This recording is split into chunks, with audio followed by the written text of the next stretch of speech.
cosa que también responde a la Constitución. No sé si hay alguien más que quiera contarnos o seguimos con lo que viene. ¿Hay alguna otra mano levantada? No. Perfecto. Si quieres pasamos a la siguiente diapositiva.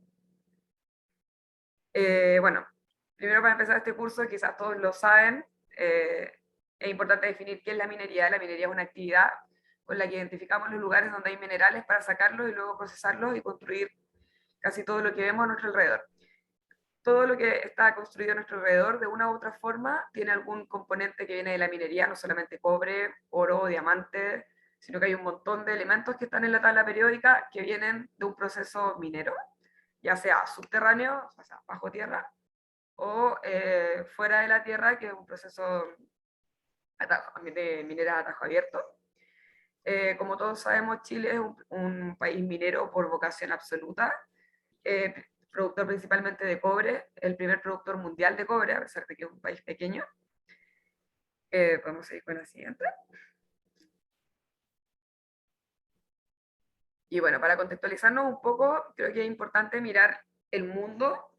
Acá se pueden ver la leyenda, todos los minerales que se producen en el mundo. Esta imagen a mí me parece interesante porque también nos permite entender que la minería no solamente está en Chile y en algunos países, sino que está en todo el mundo y en todos los países tiene muchos problemas. La gente dice, bueno, en Europa no hay problemas con la minería. La minería es un problema también en Europa desde tiempos inmemorables, desde la Edad Media ha sido un problema, y también en ciudades que todavía existen de la minería siguen habiendo problemas medioambientales. Por ende, no es una cosa que sea un problema netamente sudamericano o de la Constitución, sino que es un problema transversal. Si podemos pasar a la siguiente. Bueno, este mapa es bien interesante porque este mapa habla de los conflictos medioambientales, socioambientales en el mundo. Y estos son como los países mineros por vocación. En eso está Canadá, está Estados Unidos, está Argentina, Brasil, Perú, Bolivia, Chile.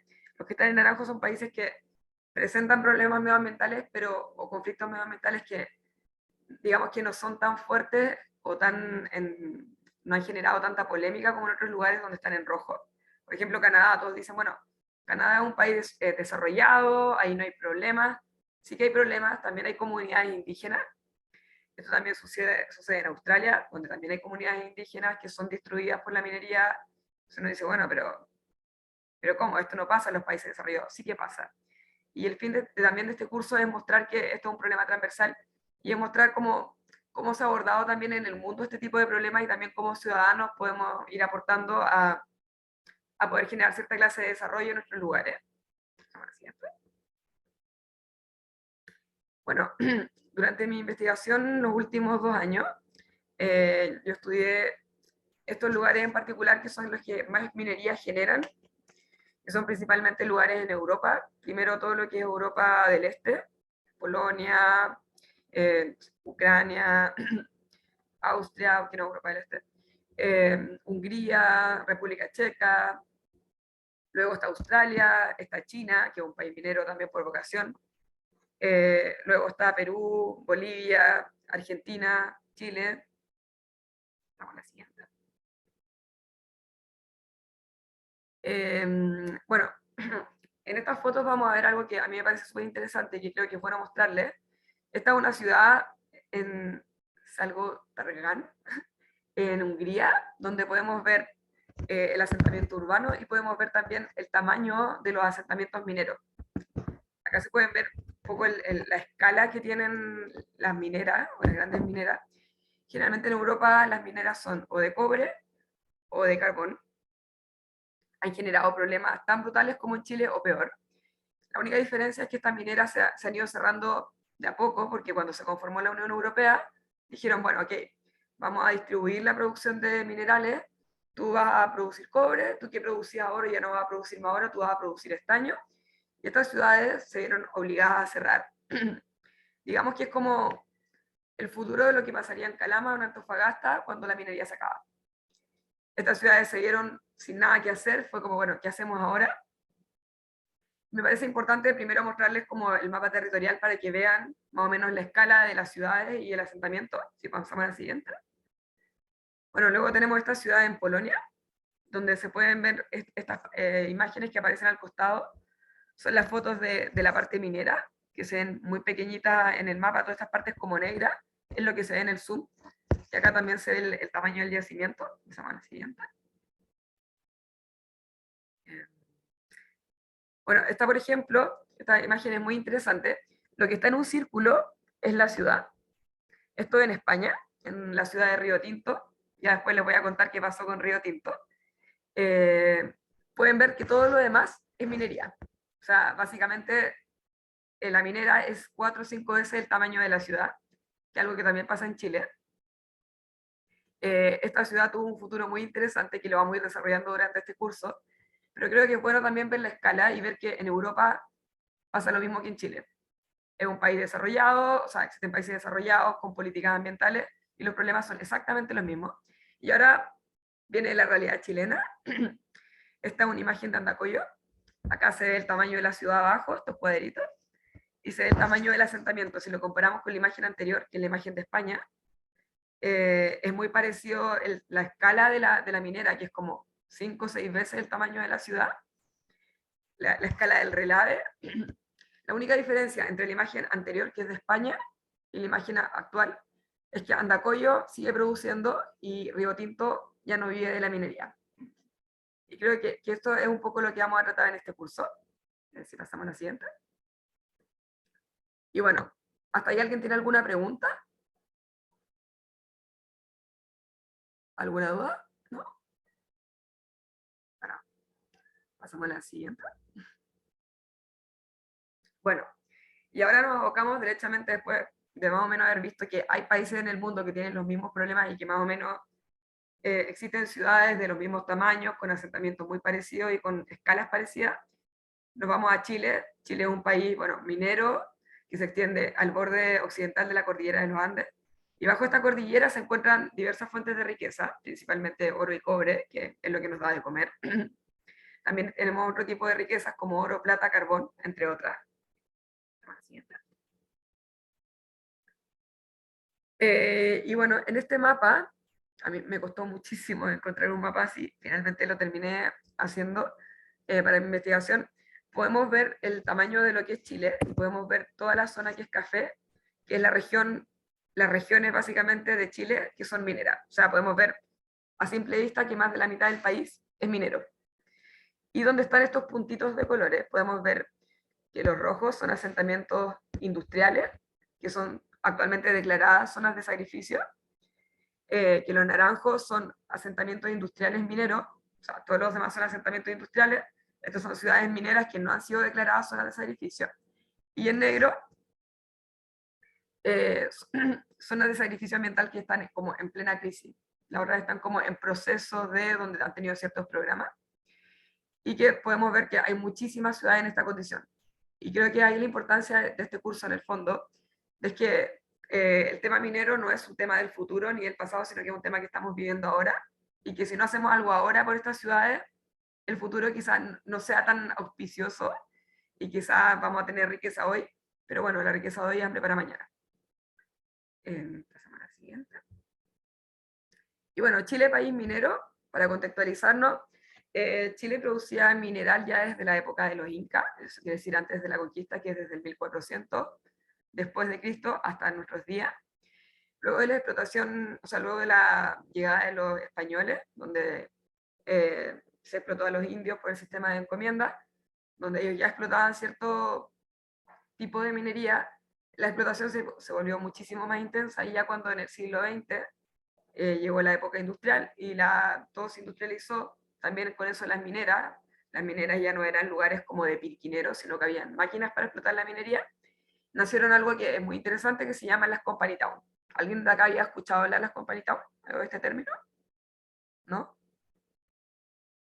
Bueno, las company town son unas ciudades que nacieron en Estados Unidos. Este término se ocupa para llamar a ciudades que fueron hechas al servicio de la industria. Es decir, se formaron pequeños pueblos o pequeños asentamientos que después se transformaron en ciudades para alojar a los obreros, a los trabajadores de una industria. O sea, no fueron ciudades que surgieron por un mercado, como por intercambio comercial, no. Fueron ciudades o fueron pueblos netamente hechos para satisfacer un capital económico. Y cuando en Estados Unidos nacieron las Company Town, empezaron a llegar también obviamente a Sudamérica, y fue cuando nacieron las primeras ciudades del salitre, cuando fueron las primeras explotaciones mineras en Chile después de la Guerra del Pacífico. Primero el salitre, luego el oro y hasta nuestros días el cobre. Una Company Town, por ejemplo, podría ser Calama, podría ser Antofagasta, podría ser Andacollo. Andacollo es una ciudad muy antigua que ya estaba antes de los españoles, pero desde antes de los españoles ya era una ciudad minera. Y bueno, esta foto, o sea, estas imágenes nos muestran más o menos cómo ha sido la evolución de estas Company Town en el tiempo, y los años de cierre de estas ciudades que fueron creadas netamente para la minería. Bueno, tenemos Humberstone, que fue hecha desde el 1872 y murió en el 1861. O sea, cerraron la ciudad porque ya no servía. Un asentamiento completo, con equipamientos, con cine, con lugares de servicio, en medio del desierto, se murió. Junto con eso también murió una cultura completa y murió la vida de muchas personas que tuvieron que emigrar a otros lugares de Chile para poder subsistir. Luego tenemos la ciudad de Sewell. Bueno, como dato de esta ciudad nació mi bisabuelo. Y bueno, esta ciudad también, que está en medio de la cordillera de los Andes, nació en el 1905 y murió un poco después, en el año 1971. Y luego tenemos un caso un poco más reciente, que es Chuquicamata. Creo que muchos de ustedes quizás conocen o tienen algún pariente en Chuqui, que nació en 1911 y murió o se cerró en el año 2007. Puedo pasar a la siguiente. Bueno, algunas de estas ciudades quedaron perdidas en el desierto, abandonadas, como Humberstone o como muchas de las salitreras que están todavía abandonadas. En algunas se realizaron algunas pequeñas intervenciones, como intervenciones de turismo, pero esto no pudo evitar que estas ciudades murieran con el tiempo, porque no se creó como una actividad alternativa a la minería, y esto es principal. Es lo preocupante de evidenciar esta realidad, que Chile actualmente, su economía o su actividad económica depende casi en un 70% de la actividad minera, pero bueno, cuando se nos acabe la minería, ¿qué vamos a hacer? ¿De qué va a subsistir Chile cuando se acabe la minería? Hemos pensado en eso, tenemos políticas públicas pensando cómo vamos a reinventar los territorios para poder seguir subsistiendo sin acabar con el agua, sin acabar con los recursos naturales, sin contaminar el medio ambiente y por sobre todo sin enfermar a la población. Y bueno, y aquí tenemos como una de las ciudades que tuvo un mejor término, entre comillas, que es Sewell, actualmente Patrimonio de la Humanidad, muy bonito en las fotos, pero lamentablemente Sewell quedó abandonada también en la cordillera, hay gente que la va a visitar, pero los habitantes de Sewell, entre esos mi abuelo, ya no pueden subsistir ahí, no tienen de qué vivir y se tuvieron que ir, y estas ciudades quedaron abandonadas. Entonces, si lo pensamos de forma un poco más crítica, es como, bueno, tenemos un montón de ciudades mineras en Chile que cuando sale la minería no tienen un plan B para subsistir. ¿Qué vamos a hacer con estas ciudades? ¿Qué vamos a hacer con Antofagasta? ¿Qué vamos a hacer con Calama? ¿Qué vamos a hacer con Andacollo? ¿Qué vamos a hacer con Illapel? Que son ciudades que subsisten principalmente por la minería. ¿Qué va a hacer esta gente que vive ahí y que es básicamente lo que les da de comer? ¿Tenemos políticas públicas que piensen en este futuro para Chile? Hace poco, esta semana, salió un índice súper interesante donde habla que Chile es el primer país de Sudamérica que ya agotó todos sus recursos naturales del año. Básicamente agotamos todos los recursos, los sobre recursos que podríamos tener, los agotamos. Entonces la pregunta es, bueno, si vamos a seguir con la actividad minera en Chile, ¿para dónde vamos? ¿Qué clase de actividad minera queremos tener? ¿Queremos tener una actividad minera que denigre el medio ambiente y que después quién se hace cargo? Que la población quede en el aire, que quede sin subsistencia económica y que el medio ambiente, el daño sea tan duro que ni siquiera sea reparable. Y creo que esta es una de las preguntas interesantes para hacernos en este curso. Yo no sé si alguno de ustedes tiene algo que contarnos al respecto. Si pasamos a la imagen siguiente, bueno, acá tenemos otro ejemplo. Alguien por ahí nombró que era El Salvador. ¿Tenía algún pariente del Salvador? No sé quién fue. ¿Romina?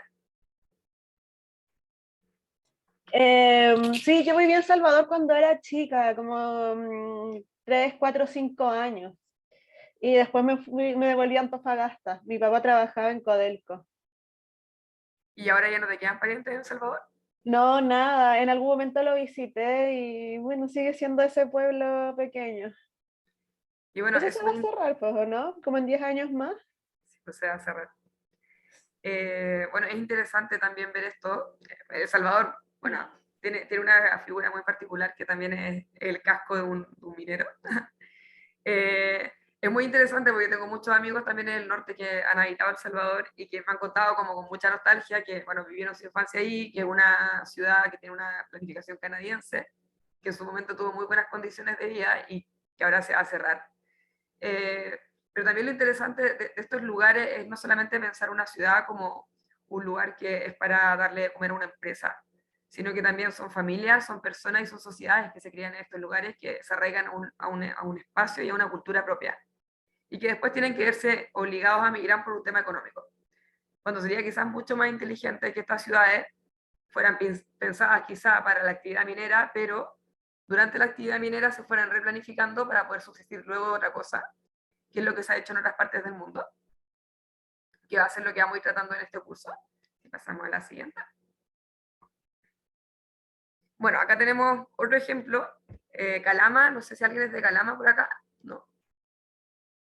Esta manchita que se ve acá abajo, en la parte inferior, donde se ven como algunas líneas medias rectas, es la ciudad de Calama. Todas estas manchas grises que se ven en la parte superior y medias blancas son los relaves mineros y son lo que quedó de la minera. Las mineras también que siguen activas y sirve para ver también la escala en el territorio del tamaño de una ciudad versus la explotación de una industria. Calama también es una ciudad interesante de analizar porque es una ciudad que está en plena actividad, en pleno movimiento, pero si vemos, bueno, de qué vive Calama, solo de la minería. Si nos preguntamos, bueno, ¿de qué podría vivir Calama en un futuro? No tenemos respuesta. En el caso de las personas que son de Antofagasta, ¿se han preguntado de qué podría vivir Antofagasta en 40 años más? No sé si alguno de ustedes, de los antofagastinos, de las personas que habitan Antofagasta, se han hecho esta pregunta. ¿O se ha hablado alguna vez entre ustedes? Em, yo la verdad nunca me lo he preguntado, pero ya siendo una ciudad puerto, igual puede subsistir con eso, o con las mismas playas, con el turismo. ¿También? ¿Alguien más? ¿Sí? Bueno, en relación a esa es una pregunta de que también se viene hablando ya desde hace un tiempo, pero resulta de que todavía como que no hay nada concreto, nada preciso, simplemente son como puras, digamos, ideas al aire, pero tampoco no hay ningún proyecto establecido como para poder empezar a implementar futuro. Por ejemplo, en algunos casos, pues hablaban sobre el término del patrimonio, también como sea, de fortalecer el turismo, también de la energía renovable, puerto, pero por ahora nada en concreto. ¿Alguien más que sea de Antofagasta o del norte que se haya hecho esta pregunta? Sí, yo, bueno, personalmente pienso que siempre he dicho que si Antofagasta no fuera chileno y fuera boliviano, obviamente sería el megapuerto de Bolivia. Eh, bueno, soy estudiante de geología y soy parte de una organización que tratamos de relevar el patrimonio geológico y, y bueno, eso como el turismo o la educación respecto a la ciencia siempre se ha tratado de fomentar acá, pero pasa, bueno, yo que estoy como en el proceso mismo de querer generar estas instancias, pasa que es casi imposible llegar a fondos, casi los fondos son todos concursables, como no hay instituciones que avalen estas prácticas como de lleno, son siempre como son como, bueno, de hecho, sí, los lineamientos que hay en las postulaciones de los proyectos son siempre de innovación económica. Entonces siempre como que tratan de buscar eso, pero el único, el fuerte, el mayor fuerte que ha habido acá en Antofagasta es del astroturismo, que tiene que ver Bueno, con la astrología. ¿alguien más? Acá Camila Basualdo dice, difícil, habría que reventar los servicios logísticos a la ciencia a propósito de los proyectos astronómicos, pero muy complejo el turismo, porque el foco de ingresos es la minería y el comercio, lo que mueve la industria minera. No sé si hay alguien más que quiera comentarnos, ¿no? Bueno, es interesante lo que dice Reina del tema del astroturismo y de las otras cualidades que pueden tener los territorios, porque desde el mundo académico muy poco se ha hablado, la investigación que hay sobre estos temas generalmente ha sido en otros países, Y yo creo que en Chile es importante poner el tema sobre la mesa, no solamente desde la academia y desde las universidades, que ojalá haya gente que se interese en este tema, porque nos da de comer y el territorio que se está destruyendo o se está dañando gracias a la minería es el territorio que va a albergar quizás a nuestros nietos o a nuestros hijos.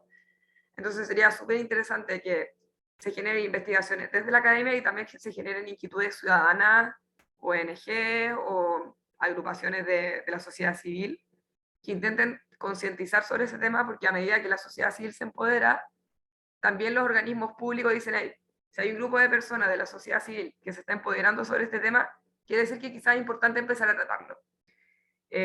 Antofagasta no es una ciudad pequeña, es una ciudad de una escala mediana que tiene bastante población, que tiene bastante movimiento también migratorio, que tiene bastante movimiento social.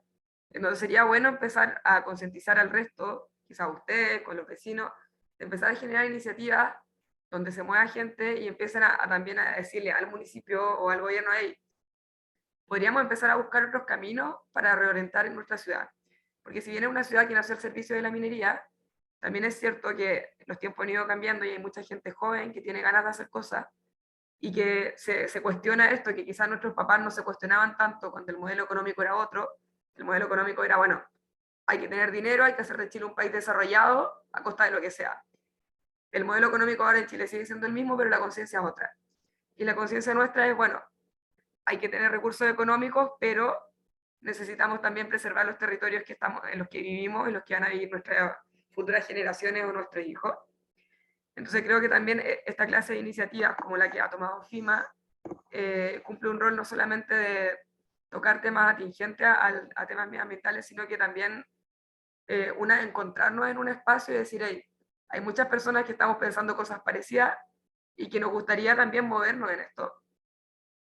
No solamente desde el mundo académico, quizás algunos pueden ser activistas políticos o ciudadanos, y iniciativas que se han hecho en otros lugares, efectivamente se podrían repetir en Chile, aunque sean territorios diferentes, hay realidades comunes. Bueno, si pasamos a la siguiente. Hay una mano levantada. ¿Alguien quiere decir algo? ¿Alguna manito? Renata. Renata. Sí, yo, bueno, más que nada quería como compartir la situación que tenemos, que está acá en Antofagasta respecto a la organización en la que participo. Como somos geólogos, hemos visto como estrategias de conservación a través del patrimonio geológico, ya que si bien como que siempre es la biodiversidad la que se ve afectada por la industria, en el fondo de la biodiversidad está un espacio, un territorio geológico que también es muy afectado y muy dañado. Entonces, claramente, darle relevancia al patrimonio geológico puede ser una estrategia para conservar, pero la academia no permite esto porque para que algo sea geopatrimonio tiene que tener interés investigativo, y eso no siempre pasa. Entonces, ¿dónde quedan los otros intereses? ¿Dónde queda el interés educativo? ¿Dónde queda el interés turístico, cultural, humano? Como que no, la misma, si bien puede ser una estrategia favorable, la misma academia, al tener un pensamiento quizás limitado, no considera los otros intereses. Y algo para que sea considerado patrimonio tiene que ser netamente con interés investigativo. Y eso ha sido como uno de los problemas que hemos tenido respecto a esa estrategia de cómo relevar el patrimonio. Entiendo. Bueno, al respecto, te puedo contar un poco. Uno de mis temas de investigación como los últimos 2 años ha sido distintos tipos de estrategias para poder ir tratando estas ciudades y poder ir reinventándolas de cierto modo. Hay una línea que se llama paisajes culturales, que lo que busca, y que, bueno, dentro de las cosas lo vamos a tratar un poco más en profundidad en las próximas clases. El paisaje cultural lo que busca es la huella del hombre en el territorio, la huella del hombre en el territorio, en el patrimonio natural, y lo que hace es buscar rescatar estos rasgos o estas huellas que han sido dejadas en el territorio, ya sea por la naturaleza o por el hombre y este encuentro, y según eso generar algún tipo de turismo como para poder ir reinventando la economía. Es un camino alternativo. En Chile se ha hecho solamente en la Patagonia, en algunos lugares acá ya se ha hecho un poco más, pero es una forma de abordar la ciudad, una de las tantas, que podría eventualmente servir para empezar a reinventar un poquito. Veo una manito levantada, Hilda López. ¿No? Constanza, Camila. Sí, está levantada la mano de Hilda, pero no sé si quiere... ¿Hilda? ¿No? Tal vez fue un error. No dice nada. Bueno, algunos de ustedes, respondiendo a esta pregunta, ¿por qué creen ustedes que esta problemática se da en Chile? Hilda dice acá que no se escucha. ¿Ustedes escuchan bien? ¿Los demás escuchan bien? Sí. Ok. Me parece que Hilda tiene un problema con el micrófono porque se escuchaba demasiado bajito. Ok. Hilda, pero puedes escribir si quieres y te leemos.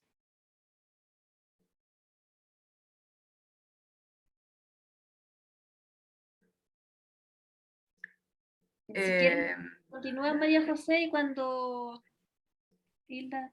Bueno, creo escriba. que es importante ir haciéndonos algunas preguntas y creo que, no sé si alguno de ustedes tiene alguna teoría de por qué se da este fenómeno en Chile. Ahí Franco tiene la mano levantada. ¿Aló? Sí. Bueno, pues yo creo que será más que todo en la planificación territorial que se hace en cada comuna y también a nivel país. Pues yo creo que de un punto de vista administrativo puede pasar por ahí, sumándole también, es un tema de que muchas políticas públicas y también muchas decisiones eh, son demasiado centralistas desde el punto de vista administrativo y muchas veces como que no se toman en cuenta a a las zonas extremas o regiones en específico. Ese es un tema, es una discusión como que también viene desde hace años. Es interesante lo que dice Franco y tiene bastante razón. Muchos de estos factores, como que mucha gente dice, bueno, la minería es por culpa de los empresarios. Creo que centrar el tema solamente en los empresarios de pronto es un poco acotar el problema. Yo creo que Franco tiene mucha razón que el problema es muchísimo más amplio que solamente el empresariado, porque el fin de una empresa es ganar dinero. Básicamente lo que hace una minera es producir capital. Pero el proteger a la población no es responsabilidad de la minera, es responsabilidad del Estado. Y creo que también una de las grandes responsables de este problema es el Estado, que es donde no se han generado políticas públicas suficientes, como dice Franco, para planificar los territorios. También han sido políticas públicas las que se han hecho centralizadas, y también porque en Chile no existe una política de planificación territorial hasta este año que se hizo la nueva Ley de Ordenamiento Nacional de Territorio, que todavía no empieza a implementarse del todo. Siguen siendo la política como por regiones, las políticas de planificación del territorio se han ido haciendo por comuna, pero no existe como a nivel nacional una idea de decir, bueno, tenemos este tipo de comuna, esta comuna produce petróleo, esta comuna produce mineral y la vamos a tratar de esta forma porque tiene ciertas características, sino que existe como una universalización de los territorios y del trato que se les da, como Santiago es igual a La Serena, Antofagasta es lo mismo que decir Arica, pero eso también es no tomar en cuenta las características particulares de cada territorio, no solamente productivas, sino que sociales y geográficas. Así que creo que es súper importante esto que dice Franco. Por aquí Camila dice, yo creo que tiene que ver con la planificación del territorio también y la visión a corto plazo. Los gobiernos se centran en resultados medibles a sus periodos de mandato y eso pierde la visión a largo plazo y en la planificación a 20-30 años. También tiene muchísima razón. Un problema de la planificación territorial, no solamente en Chile, sino que en el mundo, es que los territorios a veces se van planificando a 10 o a 20 años y muchas veces la economía o el desarrollo de los países va antes. El país se desarrolla antes de que los planificadores territoriales y los políticos hayan podido pensar los territorios. La ciudad crece antes que se haya podido aprobar una ley, entonces empieza a crecer, a crecer, a crecer y ya la ley no se alcanzó a aprobar. Los urbanistas pensaron otra cosa y de repente en 5 años la ciudad triplicó su población por determinados contextos mundiales o económicos. Y acá cuando empieza a pasar esto de que las ciudades mineras en particular terminan siendo cosas que van creciendo muy rápidamente con el tiempo y no se adapta ni la población ni el lugar a generar mejores condiciones de vida. Por acá Romina levanta la manito. Sí, muchas de las mineras también fueron hechas como proyectos antes de 1994, que fue cuando se publicó la ley 19.300, que tiene que ver con el medio ambiente, pero el medio humano igual forma parte del medio ambiente. Entonces creo que también va por ahí, ¿o no? También, bueno, acá esto ha sido súper interesante porque lo que han dicho ustedes, todos tienen razón. Lo que dice Franco es súper importante, lo que dice Romina también tiene razón. Eso es algo que vamos después cuando veamos la parte como jurídica de este curso, vamos a empezar a ahondar un poco más, pero bueno, para adelantarnos, la historia medioambiental de Chile empezó en el año 50. Luego, después de la dictadura, se acabó la historia medioambiental de Chile, porque básicamente se acabó la libertad de expresión. Y las primeras leyes medioambientales, o los primeros indicios de leyes medioambientales que habían empezado entre los años 40 y 50, se retomaron cuando volvió la democracia, pero hasta ahora, que Chile entró a la OCDE, que es la agrupación de países más desarrollados del mundo, no habían sido leyes que fueran muy vinculantes, sino que habían sido leyes con intención de decir, bueno, estamos haciendo algo, hasta que la OCDE le dijo a Chile, bueno, ustedes, ahora que son un país desarrollado, tienen que comportarse como tal, por ende sus estándares ambientales tienen que ser muchísimo más estrictos, y recién desde el año 2011 en adelante se empezaron a crear algunos organismos más específicos en temas de protección ambiental, y ahora ya sí existe una estructura mucho más armada, existe un Ministerio del Medio Ambiente, y es verdad que sí, esto también obedece a temas legales y a temas de la legislación medioambiental. Por acá Hilda dice, tiene mucho que ver Chile en mucha facilidad para instalarse muchos beneficios. Eso también es cierto. Otra cosa también que es importante en nuestra Constitución, por la que tanto hemos luchado en el último tiempo. La planificación territorial en Chile empezó en el año 50 aproximadamente, con Frei Montalva, en donde Frei Montalva, padre, dijo, bueno, vamos a empezar a hacer los primeros estudios del territorio, vamos a empezar a planificar un poco esto. Y luego cuando siguió con Allende, ahí se crearon algunos organismos estatales de estudios del territorio, y cuando llegó la dictadura, Pinochet dijo, bueno, el territorio no es un bien escaso, por ende debe gobernarse por el mercado. Y ahí se acabó la planificación territorial en Chile hasta que volvió la democracia en los años 90. Y cuando volvió la democracia, se empezaron a hacer nuevos organismos, nuevos ministerios para empezar a planificar los territorios, pero ya era un poco tarde porque ya habían habido desastres terribles a nivel medioambiental en muchas regiones de Chile, y las ciudades mineras habían crecido descontroladamente, sin ningún tipo de planificación ni control. Entonces ya empezaron a formarse problemas urbanos mucho más complejos que hasta el día de hoy se están tratando de solucionar. Y es por eso que también obedece a problemas medioambientales, a problemas legislativos, a problemas de la planificación urbana, a problemas del Estado, y también a problemas de falta de regulación de las empresas, que eso también está en nuestra Constitución, que es lo que vamos a tratar de cambiar en lo que viene ahora. Bueno, si seguimos con la próxima. No aparece Zoom. Por aquí.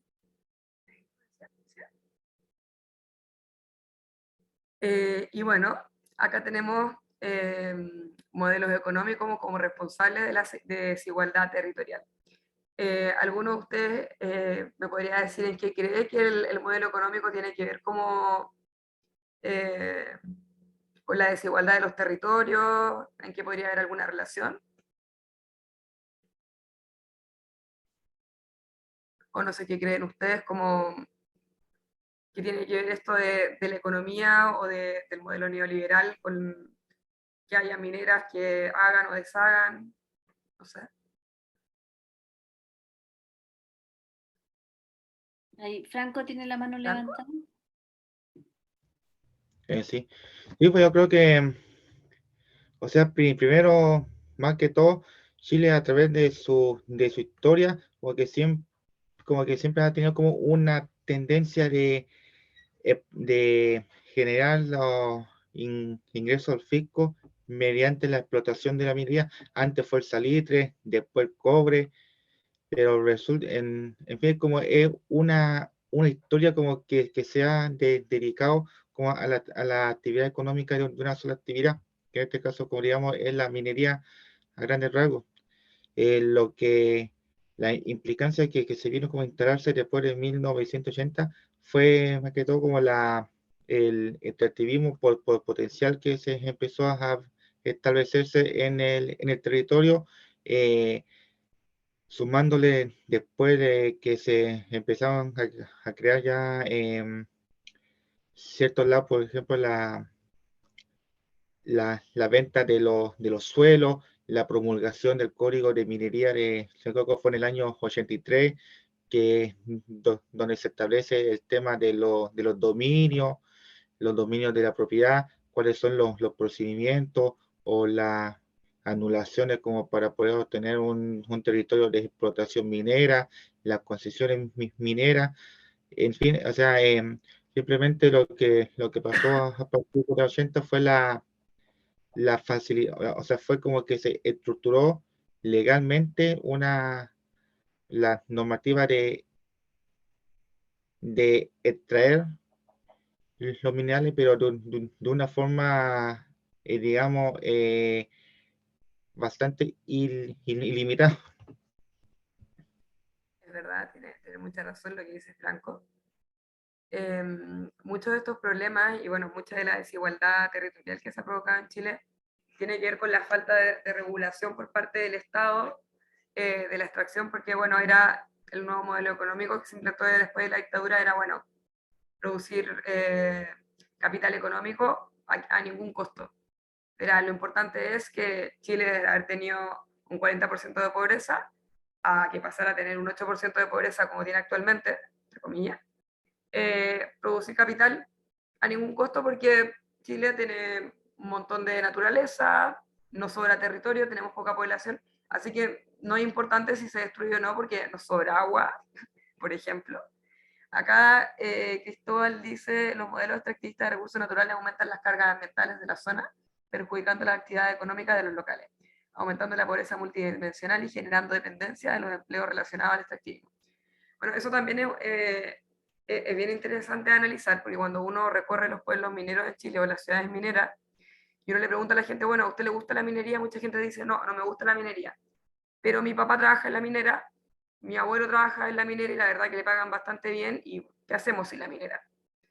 Entonces también vemos que mucha gente, o muchas veces la ciudadanía o las poblaciones de las ciudades mineras, apoyan la actividad no porque sea buena, sino porque no conocen otra cosa o porque es lo que te da de comer ahora y porque no se han generado tampoco nuevos modelos económicos que sean más sostenibles en el tiempo. Entonces la gente dice, bueno, no me gusta la minera daña el medio ambiente, lo sé, pero tampoco tengo otra cosa de que vivir. Por acá Axel dice un modelo de economía circular más sustentable tendría que ver sobre todo con un modelo económico. No sé qué piensa el resto. ¿Alguno de ustedes cree que un modelo de economía circular tiene que ver con algún modelo económico?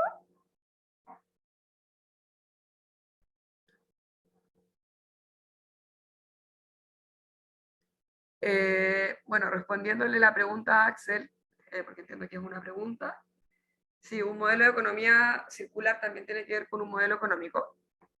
Si bien es cierto que Chile es uno de los países y una de las economías más desarrolladas de Sudamérica, en términos económicos, porque producimos grandes cantidades de capital, nuestra economía no podría decirse que es circular bajo ningún punto de vista, porque muchas veces se habla de minería sostenible. Bueno, ¿qué es minería sostenible?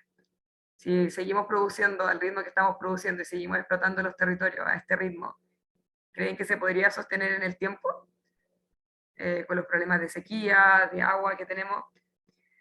Creo que personalmente, y a modo técnico, yo creo que no sé qué opinan ustedes. ¿Ustedes creen que la minería actual podría ser sostenible en el tiempo? O sea, Rinat o Romina.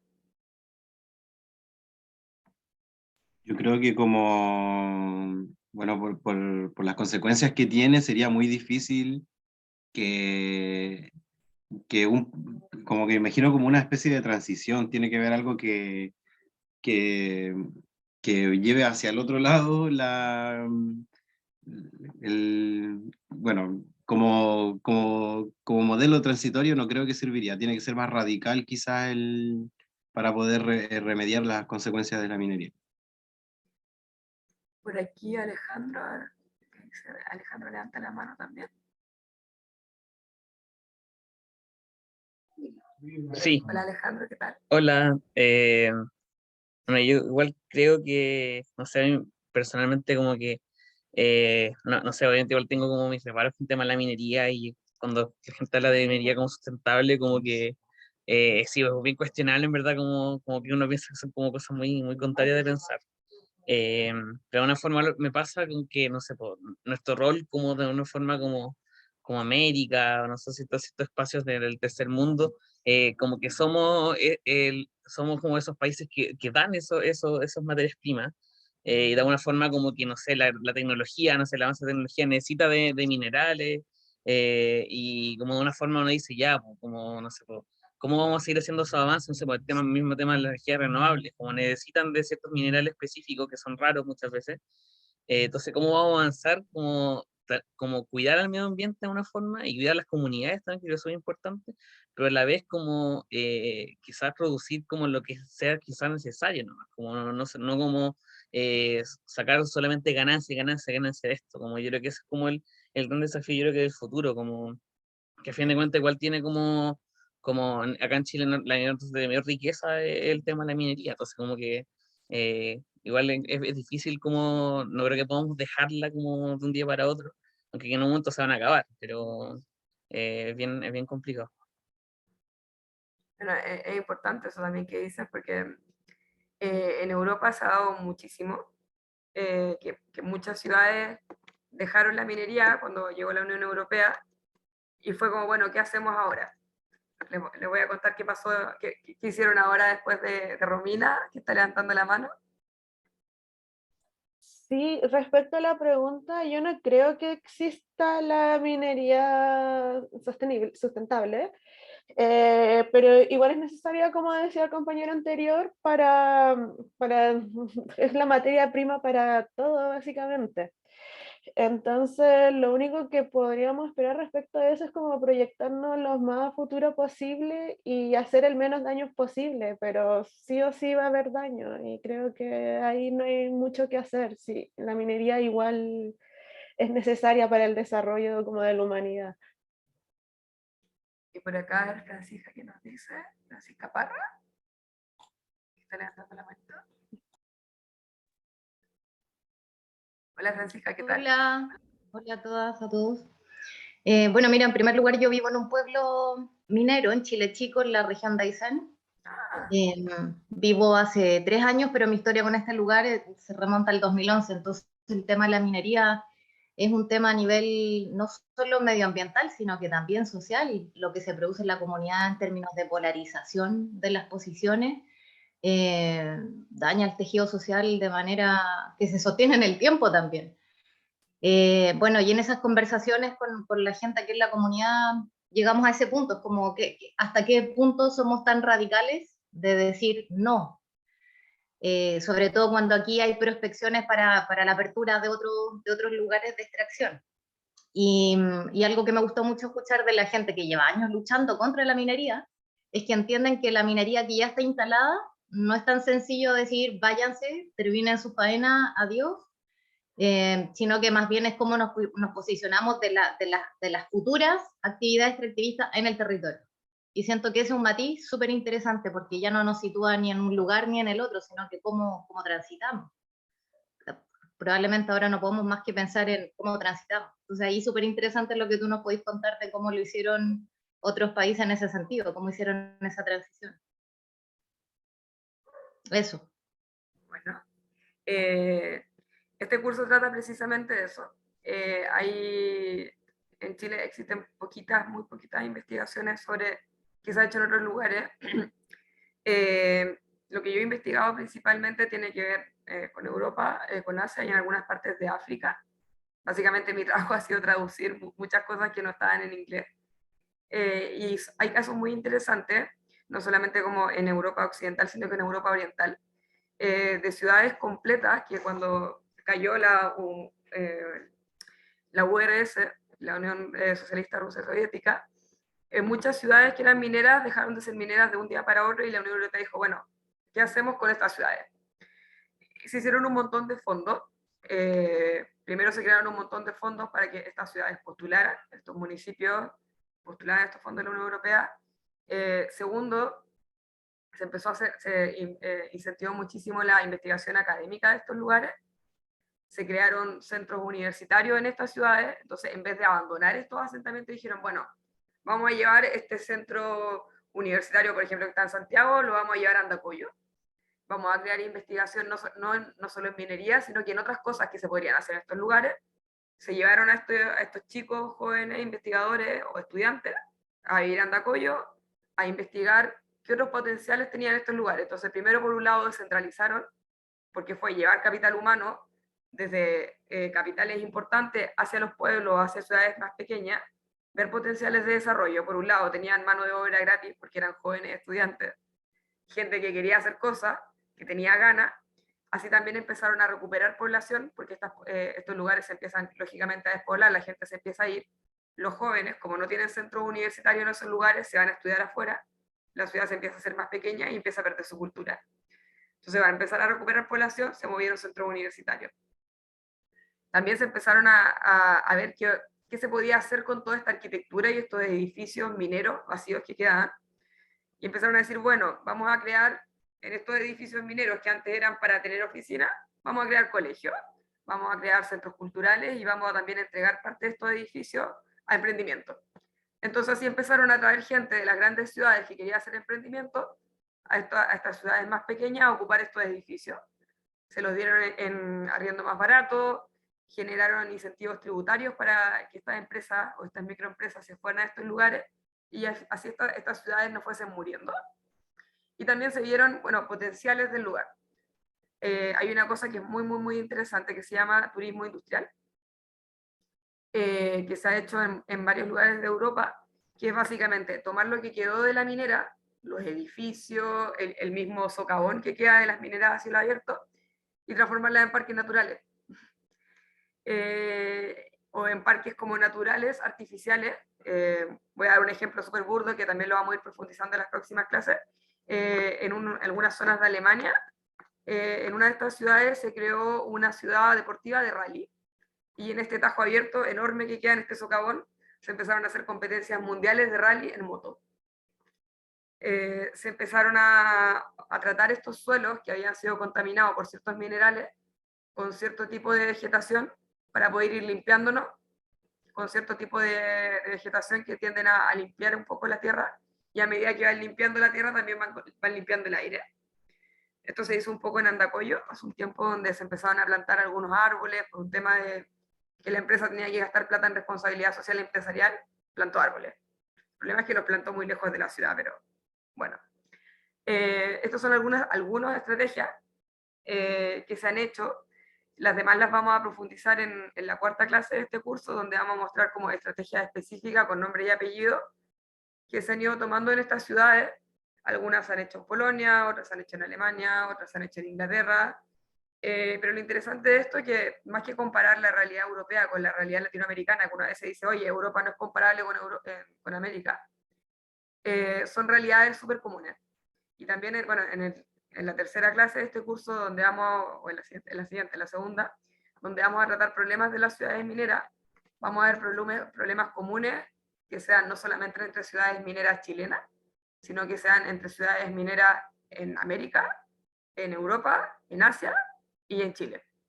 Y vamos a darnos cuenta de que, a pesar de que están territorialmente dispersas en distintos lugares del mundo y en distintos continentes, los problemas son exactamente los mismos. Y eso es muy interesante porque también al darse cuenta de que este problema no es solamente una cosa chilena o sudamericana, o por un tema de ley o de su desarrollo, también ha pasado en otros lugares, y si bien uno no va a aplicar las mismas soluciones porque los territorios no son una cosa estándar, sí hay lecciones que se podrían sacar y decir, bueno, este problema es más o menos parecido, quizá podríamos adaptar una solución más o menos parecida y más o menos aterrizada al contexto local o al contexto nacional. Aquí veo que Sofía está levantando la mano. Sofía Aravena. Hola, Sí, dame un Hola, ¿qué tal? segundito para poner la cámara. Un gusto. Hola, un gusto igual. Mira, lo que me quiero en verdad aferrar a lo que dijiste hace un rato sobre las investigaciones en el área de la minería.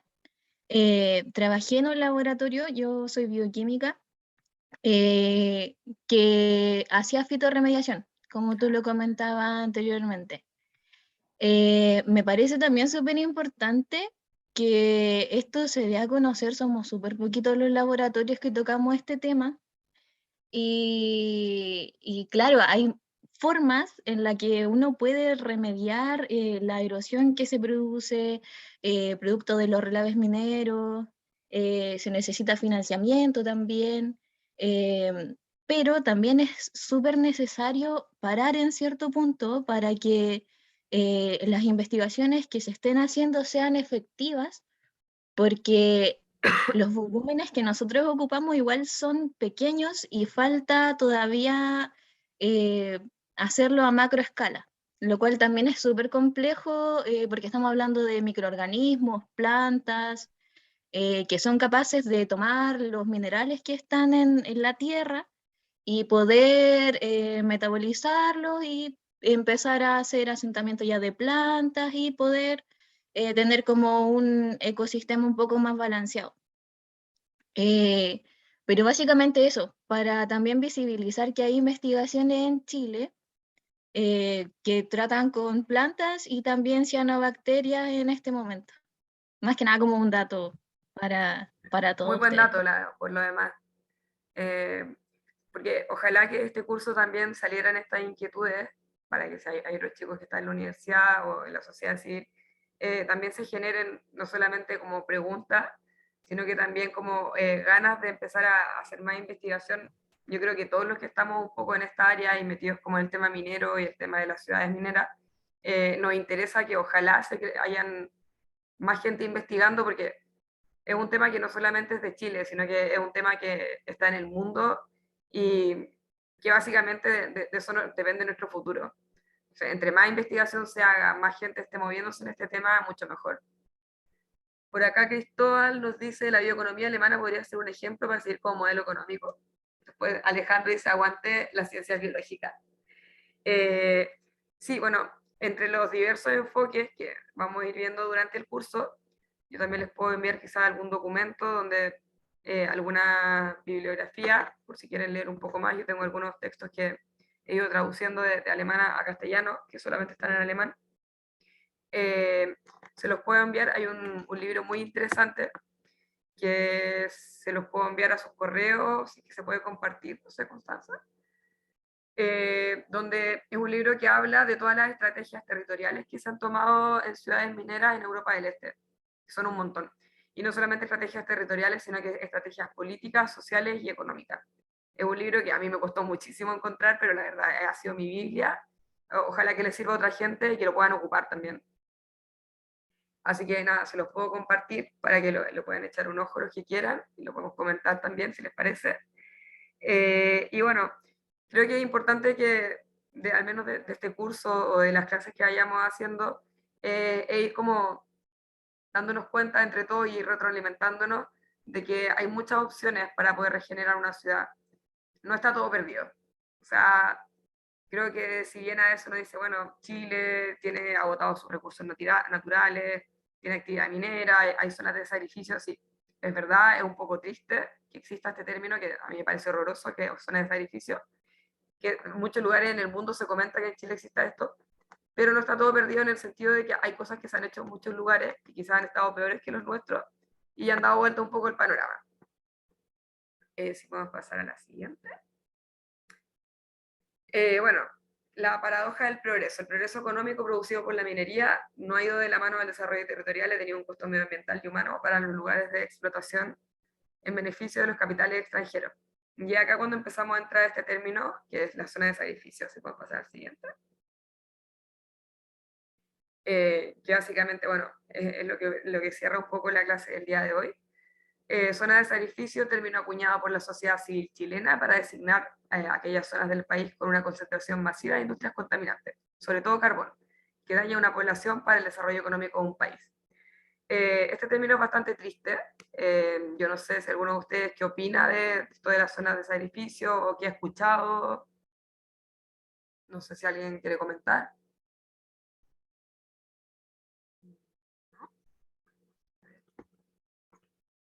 ¿Aló? ¿Aló? Sí. ¿Sí te escucha? Sí, Ya. sí. Sí. Bueno, en relación de las zonas de sacrificio, ha salido mucho en la prensa por el tema que pasó allá en la quinta región, si no me equivoco, de Quintero y Pichoncancaví, si no me equivoco, o como una costera en relación a la contaminación del aire, el mar también. Y bueno, y también hay otras zonas a nivel nacional que también son denominadas zonas de sacrificio, pero que quizá no tienen como mucha caída en la prensa, como son Huasco, si no me equivoco, Tocopilla, y resulta de que también el otro día salió un informe de que habían a nivel americano, de que habían 10, o sea, de 10 ciudades americanas, habían como 8 o 7 localidades chilenas con alto índice de contaminación del aire.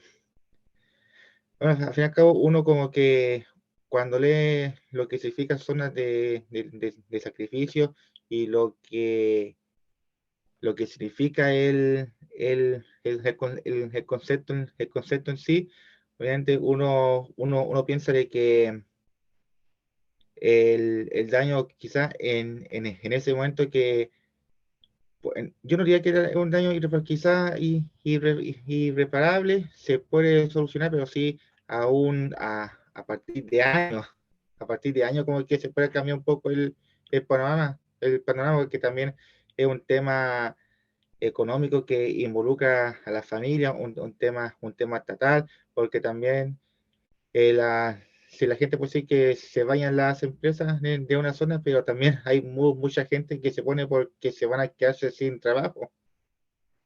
Y ese es un tema de discusión principal también, y como que nadie también le ha propuesto alguna solución a esa gente, digamos, que vive en la zona de sacrificio.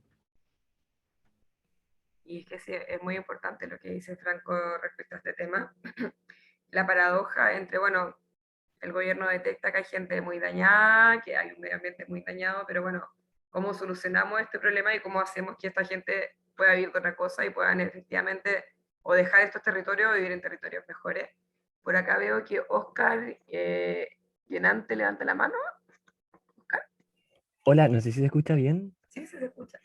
Hola, bueno, yo soy Oscar Bonante, soy de Conce, soy estudiante de Administración Pública y bueno, tenemos muy de cerca lo que es la zona de sacrificio de Coronel. Acá también ha sido un sector que ha estado mucho en la opinión pública y en la prensa. La verdad es que yo no vivo en Coronel, pero tengo compañeros que sí, y conocer la realidad también de ellos en base a cómo se ha generado una zona en donde ya la calidad de vida y la calidad del aire para los habitantes es súper deplorable prácticamente.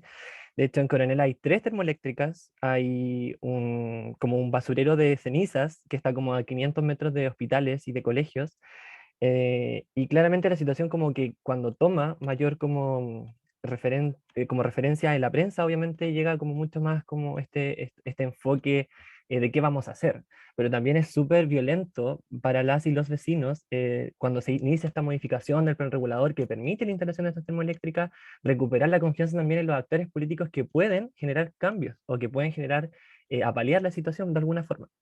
Y la verdad, ese descontento y esa sensación ciudadana, por así decirlo, es bastante frustrante en el territorio. Y bueno, el problema persiste, sigue latente y también es frustrante como para uno el querer hacer cosas, pero es súper difícil porque también hay brechas políticas y burocráticas súper fuertes. Eso. Bueno, lo que dice Oscar es bastante importante porque mucha gente habla de la participación ciudadana, pero bueno, también, ¿qué dice la ley de participación ciudadana? La ley de participación ciudadana lo que dice es, bueno, cuando se hacen proyectos de cualquier tipo, hay una obligación de hacer una actividad de participación ciudadana que requiere una cantidad de personas, un mínimo de 20 personas, pero finalmente la participación ciudadana lo que termina es que la ley no es vinculante. Es decir, que si la gente o hay una asamblea de 50 personas que dice, mira, no queremos minera, finalmente la decisión de esto no la toma, no es vinculante con lo que dijo la gente, sino que es vinculante con el actor político. Y es ahí también donde yo creo que es interesante qué podemos hacer nosotros los ciudadanos desde nuestro sitio para poder cambiar estas cosas. Y creo que algo que se puede hacer sí o sí en Chile y que creo que una herramienta que se podría ocupar mucho más es hacer cosas desde la sociedad civil. Porque efectivamente la gente dice, no, los políticos lo mueven todo, sí. Pero cuando los políticos ven que hay un montón de gente que puede ser un potencial voto moviéndose por una causa, se interesan. Y si un montón de políticos o un político ve que hay un montón de personas o actores de la sociedad civil luchando por un tema en particular, pidiendo que se modifique una ley o la ley de participación ciudadana o la ley de manejo de relaves, los políticos se mueven, porque cada persona es un voto, lamentablemente. Entonces yo creo que la gente también muchas veces no toma conciencia del poder que puede tener una actividad ciudadana o una actividad de juntarse con el otro vecino y poner un tema sobre la mesa y empezar a moverse a nivel de medios. No siempre hay que ser político para poder generar cambio. A veces de la sociedad civil se pueden hacer grandes cosas. Bueno, y luego seguimos con la última diapositiva de hoy, que es donde, bueno, miramos algunas imágenes de Quintero y Puchuncaví, que es precisamente lo que decía por aquí Oscar. Y Francisca dice, hoy se cerraron varios colegios en Quintero por intoxicación de alumnos y profesores. Considero realmente grave tantos años en personas en situación, aún con movilización a nivel nacional. Bueno, la pregunta es, estos actores y la movilización a nivel nacional, ¿con qué otros actores se han comunicado?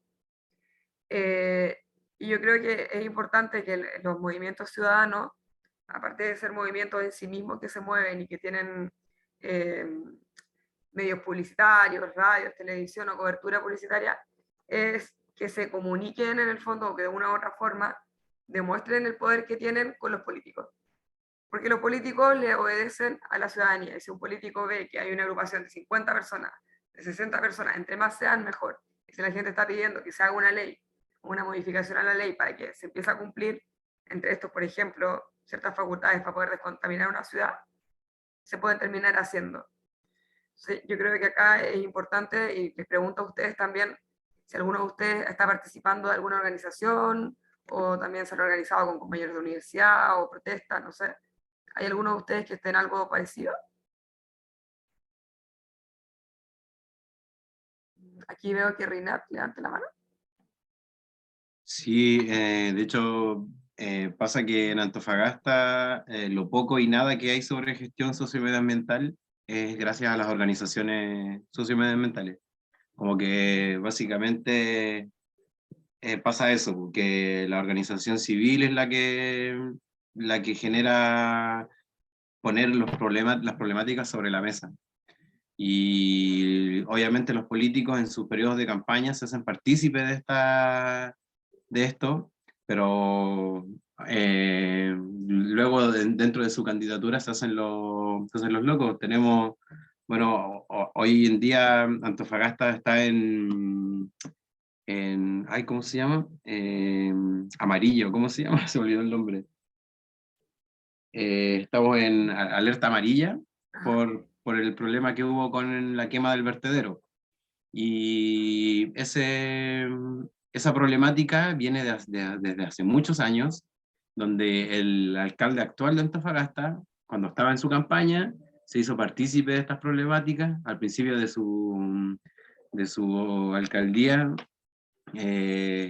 trató de generar movimientos, pero hoy en día es un desentendido respecto al tema.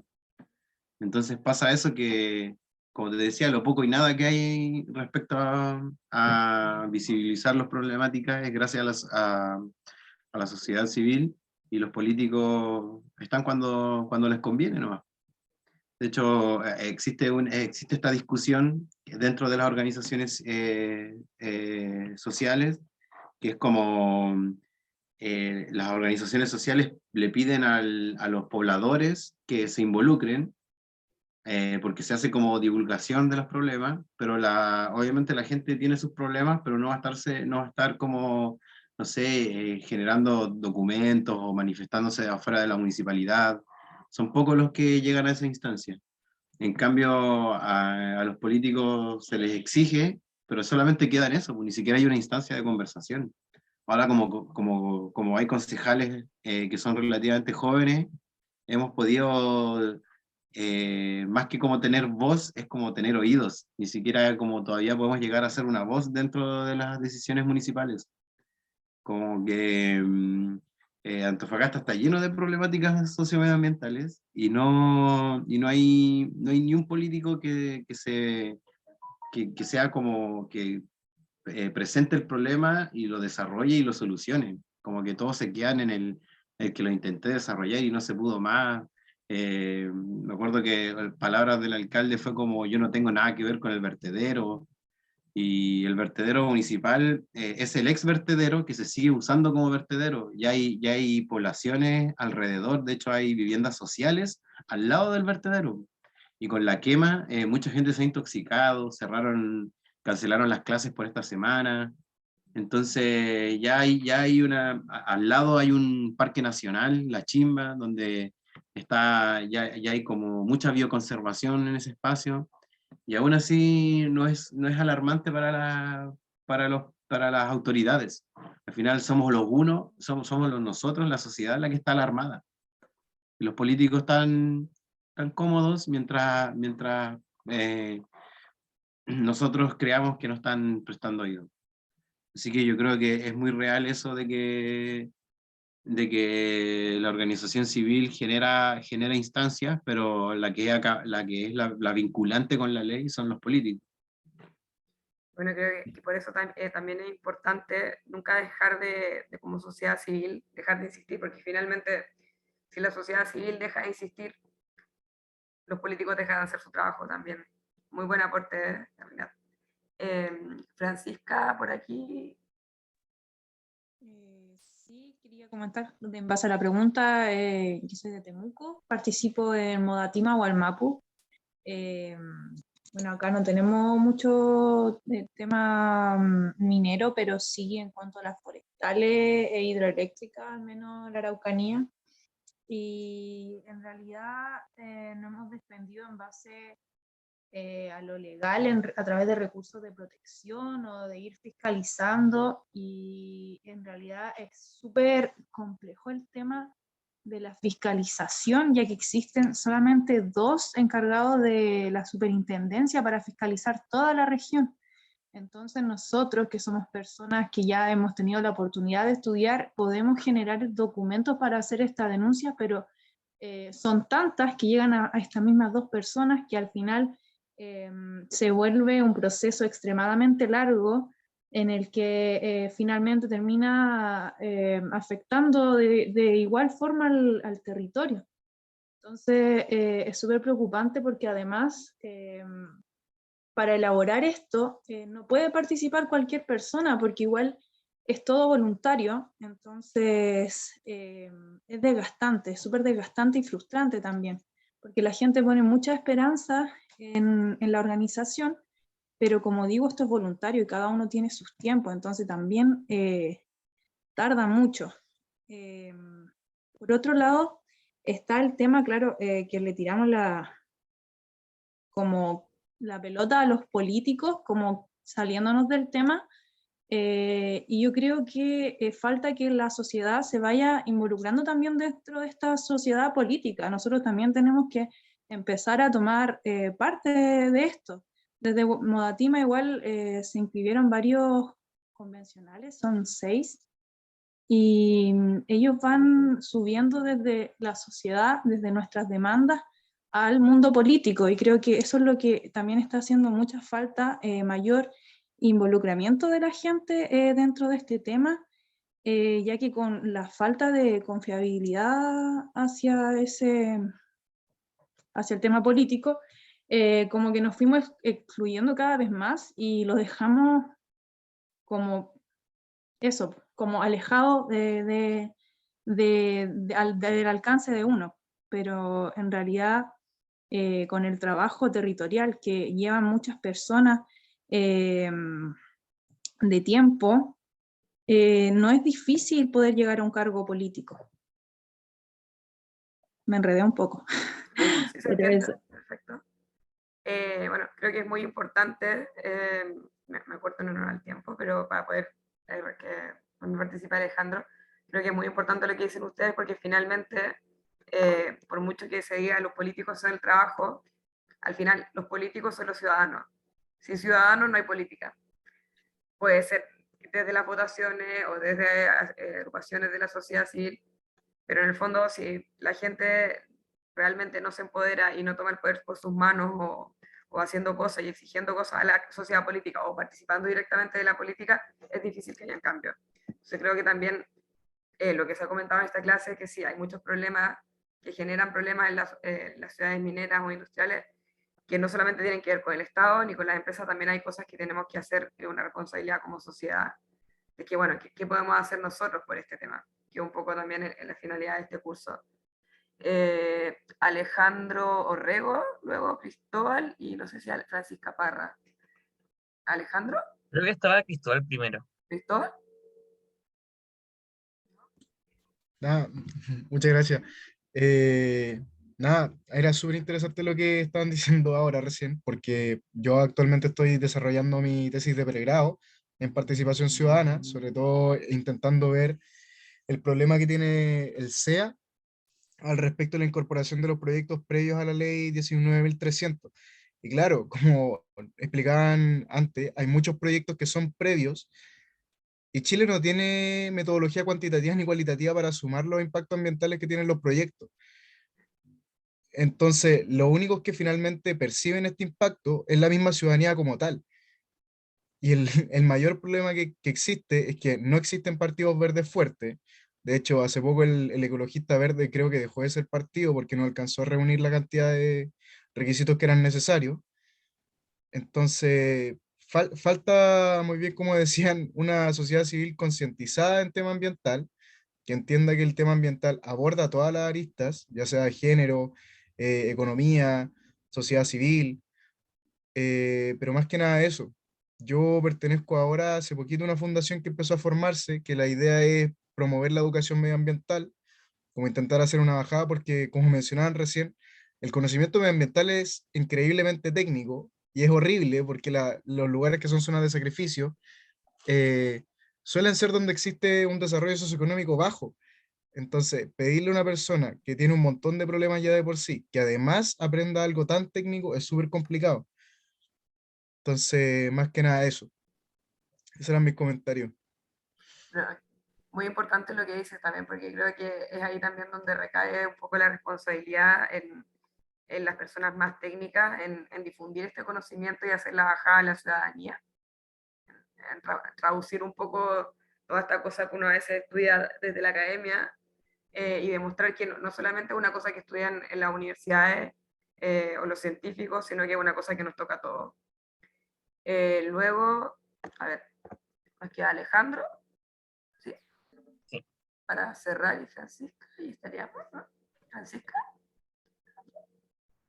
A ver, bueno, yo soy de Santiago, como que igual me interesan mucho estos temas, porque no sé, muchas veces igual he pensado en un futuro, bueno, yo estoy estudiando biología de políticas públicas, como quizá irme a vivir como a otra región, probablemente yo de Chile, especialmente por el tema como ambiental, que yo como hay mucho que hacer como en los territorios, yo creo que Santiago, bueno, igual tiene sus problemáticas también medioambientales, pero siento que las regiones tienen como mucho más, no sé, como son más graves y mucho más ignorados, que yo como no Santiago, el turismo en Chile aún es muy fuerte.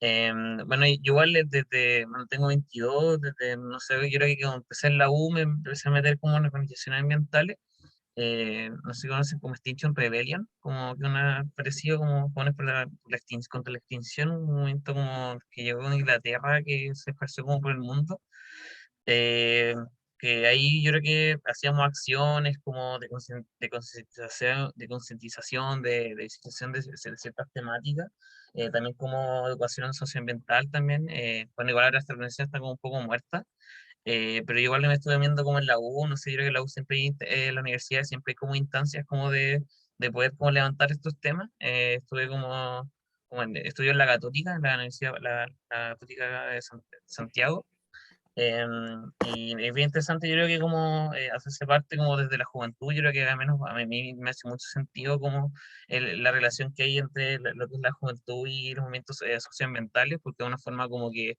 el futuro como de nuestras generaciones, como, y tenemos como que no podemos quedarnos como ajenos a esto.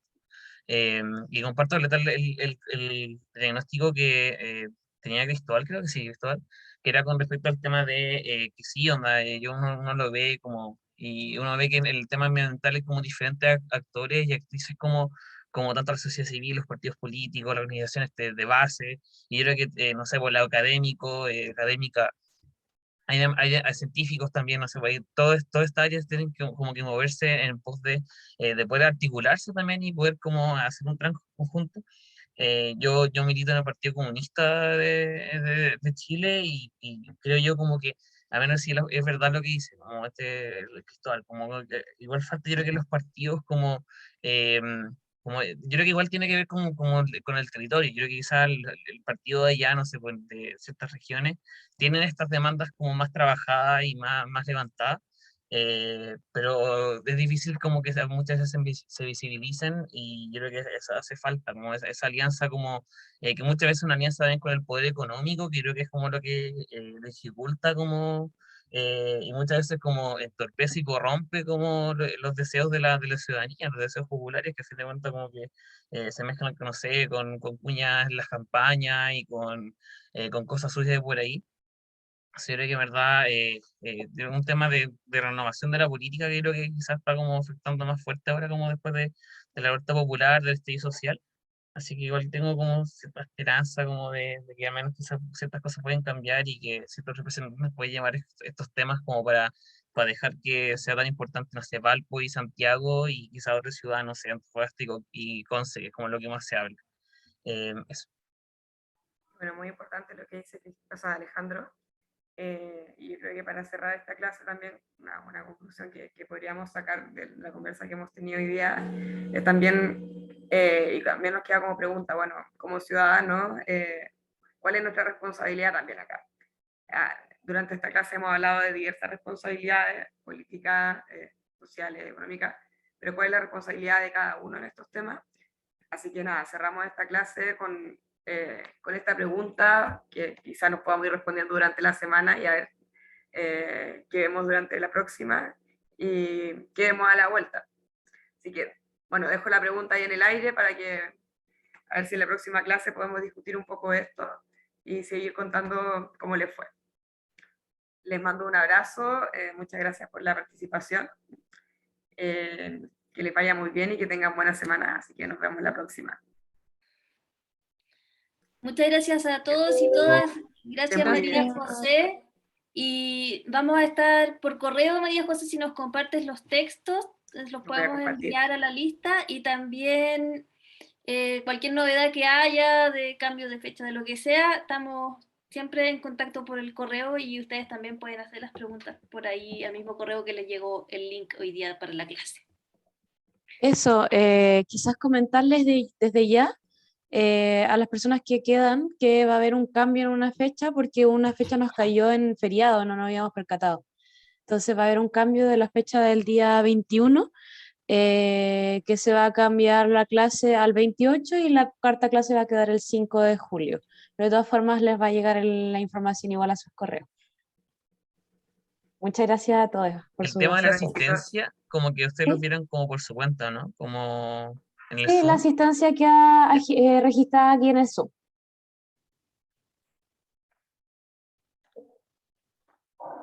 Gracias a todos. Bueno, chicos, que les vaya muy bien. Chao, chao, gracias.